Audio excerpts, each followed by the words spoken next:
আর এই তোদের সাথে আছে লিডার, এই যে একটা আছে ডাকাত দলের সদস্য, এরা হলো ডাকাত দলের ও সদস্য। মা গো মা, আজকের তাজা খবর, ডাকাতি করতে গিয়ে ধরা খেলো কন্টেন্ট ক্রিয়েটর ইমরান, যাকে কিনা আমরা আগে জানতাম বউ ব্যবসাকারী হিসাবে।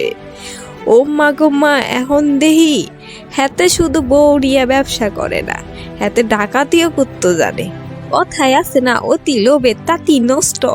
মানে বউ নিয়ে ব্যবসা করতে করতে তাদের চোখটা একটু বড় হয়ে গেছে, তার জন্য দেখতেছে না বউয়ের ব্যবসা এতটা আগাইতে পারতেছে না কিংবা চলতে পারতেছে না, তার জন্য তো বড় একটা ধান্দা মারাই লাগলো। তার জন্য কি করলো, ডাকাতি করতে গেল। আর ডাকাতি করতে গিয়ে ভাই এমন ধোলাই খাইলো যে কি বলবো ভাই। এই দোলাই খাওয়ার পরে যদি একটু শিক্ষা হয় ভাই কন্টেন্ট ক্রিয়েটারদের, ইমরান ভাই তোমাকে বলতাছে, হাত পা আল্লাহ তো দিছে না, কর্ম করে খাইতে পারতা, কি দরকার ছিল ভাই ডাকাতি করতে গিয়ে এতগুলা মায়ের খাওয়ার। যাই হোক, বউ নিয়ে ব্যবসা করছো, আমরা মাইনা নিছি ভাই, তুমি অকর্মা কাম কাজ করতে পারো না, তার লাগে বউ নিয়ে ব্যবসা করতেছো। এখন দেখি না বউ ব্যবসা বাদ দিয়ে তুমি ডাকাতিও করতে গেলা।